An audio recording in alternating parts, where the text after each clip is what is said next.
ಈ ಮಾಡರ್ನ್ ಯುಗದಲ್ಲಿ ನಾವೆಲ್ಲ ಯುಪಿಐ ಪೇಮೆಂಟ್ ನ ಮೊರೆ ಹೋಗಿದ್ದೇವೆ. ₹1 ಕೂಡ ಆನ್ಲೈನ್ ಮೂಲಕ ಹಣ ಪಾವತಿ ಮಾಡ್ತೀವಿ. ಆದರೆ ನಾಳೆಯಿಂದ ಯುಪಿಐ ಪೇಮೆಂಟ್ಗೆ ಹೊಸ ರೂಲ್ಸ್ ಜಾರಿಯಾಗಲಿದೆ.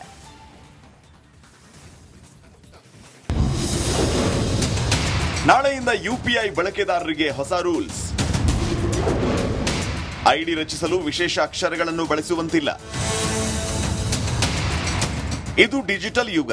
ಶಾಪಿಂಗ್ ಆಗಲಿ, ತರಕಾರಿ ತಗೊಳ್ಳಲಿ, ಎಲ್ಲದಕ್ಕೂ ಎಲ್ಲರೂ ಆನ್ಲೈನ್ ಮೂಲಕವೇ ಪೇಮೆಂಟ್ ಮಾಡ್ತಾರೆ. ಆದರೆ ಈಗ ಯುಪಿಐ ಬಳಕೆದಾರರಿಗೆ ಹೊಸ ರೂಲ್ಸ್ ಜಾರಿಯಾಗಿದೆ. ಹೌದು, ಆನ್ಲೈನ್ ಪೇಮೆಂಟ್ ಹೆಚ್ಚಾದ ಹಿನ್ನೆಲೆ ಎಲ್ಲರೂ ಡಿಜಿಟಲ್ ಪೇಮೆಂಟ್ ಮೊರೆ ಹೋಗ್ತಿದ್ದಾರೆ.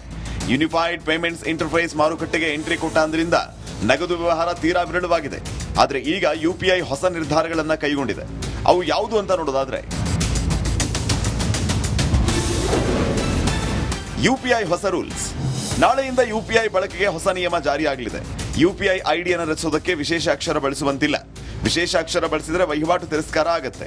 ರಿಸರ್ವ್ ಬ್ಯಾಂಕ್ನಿಂದ ತಿರಸ್ಕಾರ ಆಗಲಿದೆ ಅಂತ ಎನ್ಪಿಸಿಐ ಅಂದ್ರೆ national payments corporation of India ಸೂಚನೆ ನೀಡಿದೆ.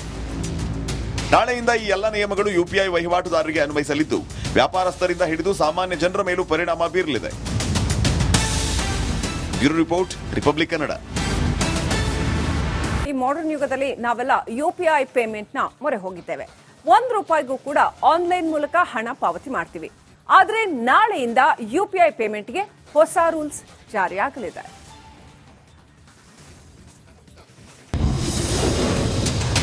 ನಾಳೆಯಿಂದ ಯುಪಿಐ ಬಳಕೆದಾರರಿಗೆ ಹೊಸ rules.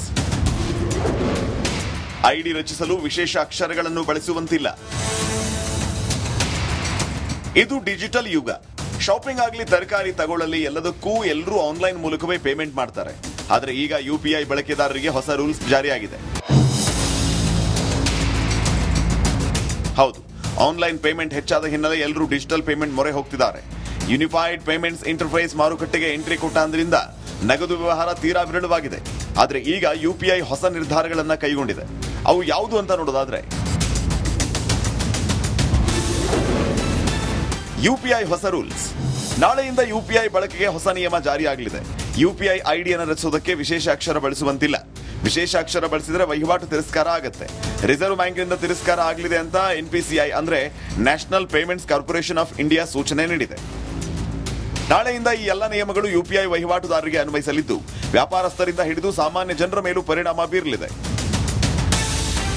Bureau report, republic Kannada. ಈ ಮಾಡರ್ನ್ ಯುಗದಲ್ಲಿ ನಾವೆಲ್ಲ ಯುಪಿಐ ಪೇಮೆಂಟ್ ನ ಮೊರೆ ಹೋಗಿದ್ದೇವೆ. ₹1 ಕೂಡ ಆನ್ಲೈನ್ ಮೂಲಕ ಹಣ ಪಾವತಿ ಮಾಡ್ತೀವಿ. ಆದರೆ ನಾಳೆಯಿಂದ ಯುಪಿಐ ಪೇಮೆಂಟ್ಗೆ ಹೊಸ ರೂಲ್ಸ್ ಜಾರಿಯಾಗಲಿದೆ.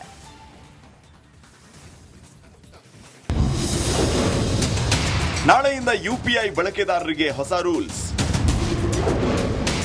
ಐಡಿ ರಚಿಸಲು ವಿಶೇಷ ಅಕ್ಷರಗಳನ್ನು ಬಳಸುವಂತಿಲ್ಲ. ಇದು ಡಿಜಿಟಲ್ ಯುಗ. ಶಾಪಿಂಗ್ ಆಗಲಿ, ತರಕಾರಿ ತಗೊಳ್ಳಲಿ, ಎಲ್ಲದಕ್ಕೂ ಎಲ್ಲರೂ ಆನ್ಲೈನ್ ಮೂಲಕವೇ ಪೇಮೆಂಟ್ ಮಾಡ್ತಾರೆ.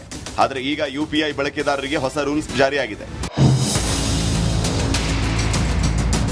ಹೌದು, ಆನ್ಲೈನ್ ಪೇಮೆಂಟ್ ಹೆಚ್ಚಾದ ಹಿನ್ನೆಲೆ ಎಲ್ಲರೂ ಡಿಜಿಟಲ್ ಪೇಮೆಂಟ್ ಮೊರೆ ಹೋಗ್ತಿದ್ದಾರೆ.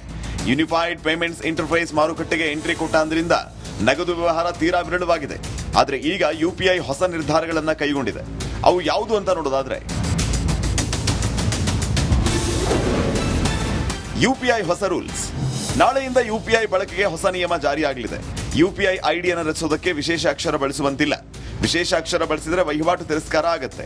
ರಿಸರ್ವ್ ಬ್ಯಾಂಕ್ನಿಂದ ತಿರಸ್ಕಾರ ಆಗಲಿದೆ ಅಂತ ಎನ್ಪಿಸಿಐ ಅಂದ್ರೆ national payments corporation of India ಸೂಚನೆ ನೀಡಿದೆ. ನಾಳೆಯಿಂದ ಈ ಎಲ್ಲ ನಿಯಮಗಳು ಯುಪಿಐ ವಹಿವಾಟುದಾರರಿಗೆ ಅನ್ವಯಿಸಲಿದ್ದು, ವ್ಯಾಪಾರಸ್ಥರಿಂದ ಹಿಡಿದು ಸಾಮಾನ್ಯ ಜನರ ಮೇಲೂ ಪರಿಣಾಮ ಬೀರಲಿದೆ. Bureau report, republic Kannada. ಈ ಮಾಡರ್ನ್ ಯುಗದಲ್ಲಿ ನಾವೆಲ್ಲ ಯುಪಿಐ ಪೇಮೆಂಟ್ ನ ಮೊರೆ ಹೋಗಿದ್ದೇವೆ. ₹1 ಕೂಡ ಆನ್ಲೈನ್ ಮೂಲಕ ಹಣ ಪಾವತಿ ಮಾಡ್ತೀವಿ. ಆದರೆ ನಾಳೆಯಿಂದ ಯುಪಿಐ ಪೇಮೆಂಟ್ಗೆ ಹೊಸ ರೂಲ್ಸ್ ಜಾರಿಯಾಗಲಿದೆ.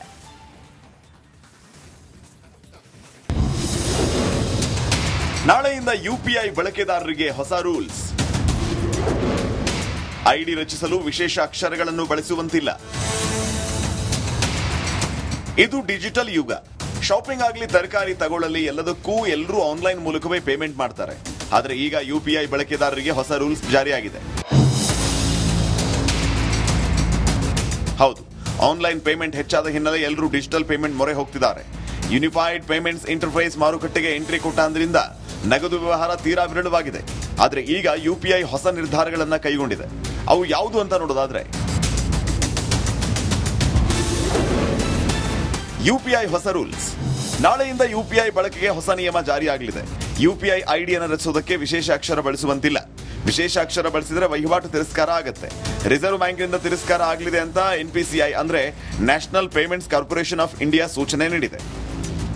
ನಾಳೆಯಿಂದ ಈ ಎಲ್ಲ ನಿಯಮಗಳು ಯುಪಿಐ ವಹಿವಾಟುದಾರರಿಗೆ ಅನ್ವಯಿಸಲಿದ್ದು, ವ್ಯಾಪಾರಸ್ಥರಿಂದ ಹಿಡಿದು ಸಾಮಾನ್ಯ ಜನರ ಮೇಲೂ ಪರಿಣಾಮ ಬೀರಲಿದೆ. Bureau report, republic Kannada. ಈ ಮಾಡರ್ನ್ ಯುಗದಲ್ಲಿ ನಾವೆಲ್ಲ ಯುಪಿಐ ಪೇಮೆಂಟ್ ನ ಮೊರೆ ಹೋಗಿದ್ದೇವೆ. ₹1 ಕೂಡ ಆನ್ಲೈನ್ ಮೂಲಕ ಹಣ ಪಾವತಿ ಮಾಡ್ತೀವಿ. ಆದ್ರೆ ನಾಳೆಯಿಂದ ಯುಪಿಐ ಪೇಮೆಂಟ್ಗೆ ಹೊಸ ರೂಲ್ಸ್ ಜಾರಿಯಾಗಲಿದೆ.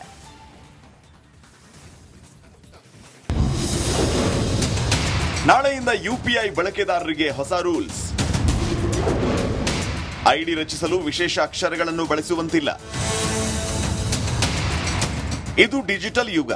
ಶಾಪಿಂಗ್ ಆಗಲಿ, ತರಕಾರಿ ತಗೊಳ್ಳಲಿ, ಎಲ್ಲದಕ್ಕೂ ಎಲ್ಲರೂ ಆನ್ಲೈನ್ ಮೂಲಕವೇ ಪೇಮೆಂಟ್ ಮಾಡ್ತಾರೆ. ಆದರೆ ಈಗ ಯುಪಿಐ ಬಳಕೆದಾರರಿಗೆ ಹೊಸ ರೂಲ್ಸ್ ಜಾರಿಯಾಗಿದೆ. ಹೌದು, ಆನ್ಲೈನ್ ಪೇಮೆಂಟ್ ಹೆಚ್ಚಾದ ಹಿನ್ನೆಲೆ ಎಲ್ಲರೂ ಡಿಜಿಟಲ್ ಪೇಮೆಂಟ್ ಮೊರೆ ಹೋಗ್ತಿದ್ದಾರೆ. ಯೂನಿಫೈಡ್ ಪೇಮೆಂಟ್ಸ್ ಇಂಟರ್ಫೇಸ್ ಮಾರುಕಟ್ಟೆಗೆ ಎಂಟ್ರಿ ಕೊಟ್ಟಾದ್ರಿಂದ ನಗದು ವ್ಯವಹಾರ ತೀರಾ ವಿರಳವಾಗಿದೆ. ಆದರೆ ಈಗ ಯುಪಿಐ ಹೊಸ ನಿರ್ಧಾರಗಳನ್ನ ಕೈಗೊಂಡಿದೆ. ಅವು ಯಾವುದು ಅಂತ ನೋಡೋದಾದ್ರೆ, ಯುಪಿಐ ಹೊಸ ರೂಲ್ಸ್. ನಾಳೆಯಿಂದ ಯುಪಿಐ ಬಳಕೆಗೆ ಹೊಸ ನಿಯಮ ಜಾರಿಯಾಗಲಿದೆ. ಯುಪಿಐ ಐಡಿಯನ್ನು ರಚಿಸೋದಕ್ಕೆ ವಿಶೇಷ ಅಕ್ಷರ ಬಳಸುವಂತಿಲ್ಲ. ವಿಶೇಷ ಅಕ್ಷರ ಬಳಸಿದ್ರೆ ವಹಿವಾಟು ತಿರಸ್ಕಾರ ಆಗುತ್ತೆ. ರಿಸರ್ವ್ ಬ್ಯಾಂಕ್ನಿಂದ ತಿರಸ್ಕಾರ ಆಗಲಿದೆ ಅಂತ ಎನ್ಪಿಸಿಐ ಅಂದ್ರೆ national payments corporation of India ಸೂಚನೆ ನೀಡಿದೆ. ನಾಳೆಯಿಂದ ಈ ಎಲ್ಲ ನಿಯಮಗಳು ಯುಪಿಐ ವಹಿವಾಟುದಾರರಿಗೆ ಅನ್ವಯಿಸಲಿದ್ದು, ವ್ಯಾಪಾರಸ್ಥರಿಂದ ಹಿಡಿದು ಸಾಮಾನ್ಯ ಜನರ ಮೇಲೂ ಪರಿಣಾಮ ಬೀರಲಿದೆ. Bureau report, republic Kannada. ಈ ಮಾಡರ್ನ್ ಯುಗದಲ್ಲಿ ನಾವೆಲ್ಲ ಯುಪಿಐ ಪೇಮೆಂಟ್ ನ ಮೊರೆ ಹೋಗಿದ್ದೇವೆ. ₹1 ಕೂಡ ಆನ್ಲೈನ್ ಮೂಲಕ ಹಣ ಪಾವತಿ ಮಾಡ್ತೀವಿ. ಆದ್ರೆ ನಾಳೆಯಿಂದ ಯುಪಿಐ ಪೇಮೆಂಟ್ಗೆ ಹೊಸ ರೂಲ್ಸ್ ಜಾರಿಯಾಗಲಿದೆ.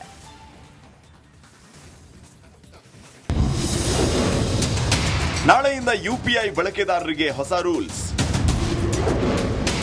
ಐಡಿ ರಚಿಸಲು ವಿಶೇಷ ಅಕ್ಷರಗಳನ್ನು ಬಳಸುವಂತಿಲ್ಲ. ಇದು ಡಿಜಿಟಲ್ ಯುಗ. ಶಾಪಿಂಗ್ ಆಗಲಿ, ತರಕಾರಿ ತಗೊಳ್ಳಲಿ, ಎಲ್ಲದಕ್ಕೂ ಎಲ್ಲರೂ ಆನ್ಲೈನ್ ಮೂಲಕವೇ ಪೇಮೆಂಟ್ ಮಾಡ್ತಾರೆ. ಆದರೆ ಈಗ ಯುಪಿಐ ಬಳಕೆದಾರರಿಗೆ ಹೊಸ ರೂಲ್ಸ್ ಜಾರಿಯಾಗಿದೆ. ಹೌದು, ಆನ್ಲೈನ್ ಪೇಮೆಂಟ್ ಹೆಚ್ಚಾದ ಹಿನ್ನೆಲೆ ಎಲ್ಲರೂ ಡಿಜಿಟಲ್ ಪೇಮೆಂಟ್ ಮೊರೆ ಹೋಗ್ತಿದ್ದಾರೆ. ಯೂನಿಫೈಡ್ ಪೇಮೆಂಟ್ಸ್ ಇಂಟರ್ಫೇಸ್ ಮಾರುಕಟ್ಟೆಗೆ ಎಂಟ್ರಿ ಕೊಟ್ಟಾದ್ರಿಂದ ನಗದು ವ್ಯವಹಾರ ತೀರಾ ವಿರಳವಾಗಿದೆ. ಆದರೆ ಈಗ ಯುಪಿಐ ಹೊಸ ನಿರ್ಧಾರಗಳನ್ನ ಕೈಗೊಂಡಿದೆ. ಅವು ಯಾವುದು ಅಂತ ನೋಡೋದಾದ್ರೆ, ಯುಪಿಐ ಹೊಸ ರೂಲ್ಸ್. ನಾಳೆಯಿಂದ ಯುಪಿಐ ಬಳಕೆಗೆ ಹೊಸ ನಿಯಮ ಜಾರಿಯಾಗಲಿದೆ. ಯುಪಿಐ ಐಡಿಯನ್ನು ರಚಿಸೋದಕ್ಕೆ ವಿಶೇಷ ಅಕ್ಷರ ಬಳಸುವಂತಿಲ್ಲ. ವಿಶೇಷ ಅಕ್ಷರ ಬಳಸಿದ್ರೆ ವಹಿವಾಟು ತಿರಸ್ಕಾರ ಆಗುತ್ತೆ. ರಿಸರ್ವ್ ಬ್ಯಾಂಕ್ನಿಂದ ತಿರಸ್ಕಾರ ಆಗಲಿದೆ ಅಂತ ಎನ್ಪಿಸಿಐ ಅಂದ್ರೆ national payments corporation of India ಸೂಚನೆ ನೀಡಿದೆ. ನಾಳೆಯಿಂದ ಈ ಎಲ್ಲ ನಿಯಮಗಳು ಯುಪಿಐ ವಹಿವಾಟುದಾರರಿಗೆ ಅನ್ವಯಿಸಲಿದ್ದು, ವ್ಯಾಪಾರಸ್ಥರಿಂದ ಹಿಡಿದು ಸಾಮಾನ್ಯ ಜನರ ಮೇಲೂ ಪರಿಣಾಮ ಬೀರಲಿದೆ. Bureau report, republic Kannada.